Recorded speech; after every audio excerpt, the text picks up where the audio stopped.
ಕನ್ನಡ ಸಿನಿಮಾರಂಗದಲ್ಲಿ ತಮ್ಮದೇದಂಥ ರೀತಿಯಲ್ಲಿ ಛಾಪನ್ನು ಮೂಡಿಸಿ ಸಾಕಷ್ಟು ದೊಡ್ಡ ಮಟ್ಟಿಗೆ ಹೆಸರು ಮಾಡಿದಂಥ ಅತಿ ದೊಡ್ಡ ಕಲಾವಿದ ಅಂದರೆ ಮತ್ತು ವಿಷ್ಣುವರ್ಧನ್ ಅವರ ಆಪ್ತ ಸ್ನೇಹಿತರು ಮತ್ತು ಮಾವಾಸಿಯವರು ಕೂಡ ಆಪ್ತ ಸ್ನೇಹಿತರಾಗಿದ್ದಂಥ ಅತಿ ದೊಡ್ಡ ನಟ ಇದೀಗ ನಿಧನರಾಗಿರುವಂಥದ್ದು.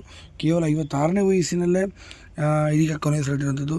ಸುಮಾರು 300ಕ್ಕೂ ಅಧಿಕ ಸಿನಿಮಾಗಳಲ್ಲಿ ಸಣ್ಣ ಪುಟ್ಟ ಪಾತ್ರಗಳ ಮೂಲಕ ಬಂದಂಥ ಇವರು ಅತಿ ದೊಡ್ಡ ವಿಲನ್ ಆಗಿ ಕೂಡ ಕಾಣಿಸಿಕೊಂಡು ಕನ್ನಡ ಸಿನಿಮಾದಲ್ಲಿ ಅವರು ಬೇರೆ ಯಾರೂ ಇಲ್ಲ, ಕಾಜನ್ ಖಾನ್ ಅವರು ಕನ್ನಡದ ಯಜಮಾನ ಇರ್ಬೋದು, ವಿಷ್ಣುವರ್ಧನ್ ಅವರ ಅಭಿನಯದ ವಂದೇ ಮಾತರಂ ಇರ್ಬೋದು, ನಮ್ಮೂರ ಮಂದಾರ ಹೂವೆ, ಅಮೇರಿಕ ಹೀಗೆ ಸಾಕಷ್ಟು ಒಳ್ಳೊಳ್ಳೆ ಸಿನಿಮಾಗಳನ್ನು ಇವರು ಕೊಟ್ಟರು ಅಂತ ಹೇಳ್ಬೋದು. ಇಂಥ ಅದ್ಭುತವಾದಂಥ ಕಲಾವಿದ ಕಾಜನ್ ಖಾನ್ ಅವರು ಸುಮಾರು ಒಂದು 7-8 ವರ್ಷ ಚಿತ್ರರಂಗದಿಂದನೂ ಕೂಡ ದೂರ ಉಳಿದಿದ್ದರು ಅನಾರೋಗ್ಯದ ಸಮಸ್ಯೆಗಳಿಂದಾಗಿ. ಸದ್ಯ ಇವತ್ತಲ್ಲ ಸಿನಿಮಾದಲ್ಲಿ ಬರ್ತಾರೆ ಅಂತ ಅಂದುಕೊಂಡಿದ್ರು. ಈಗ ಸದ್ಯ ವಿಧಿಯಾಟಕ್ಕೆ ಬಲಿಯಾಗಿದ್ದಾರೆ ಎಂಬ ರೀತಿಯಲ್ಲಿ ಸದ್ಯ ಹೃದಯಾಘಾತಕ್ಕೆ ಒಳಗಾಗಿ ಮತ್ತು ಅನಾರೋಗ್ಯದ ಸಮಸ್ಯೆಗಳಿಂದ ಬಳಲ್ತಿದ್ದಂಥ ಕಾಜನ್ ಖಾನ್ ಅವರು ಇಂದು ಮುಂಜಾನೆ 4:15 ಸುಮಾರಿನಲ್ಲಿ ಕೊನೆಯುಸಿರೆಳೆದಿದ್ದಾರೆ. ಸದ್ಯ ಬೆಂಗಳೂರಿನ ಇದರಲ್ಲಿ ಸಂಜೆ ಒಳಗಡೆ ಅಂತಿಮ ಸಂಸ್ಕಾರ ಕೂಡ ಮಾಡಲಾಗುವುದು ಅಂತ ಸದ್ಯ ಕುಟುಂಬದ ಮೂಲಗಳು ತಿಳಿಸಿವೆ. ಏನೇ ಇಲ್ಲಿ ಚಿತ್ರರಂಗದ ಅತಿ ದೊಡ್ಡ ಕಲಾವಿದರು ಕೂಡ ಅಂತಲೇ ಹೇಳ್ಬೋದು.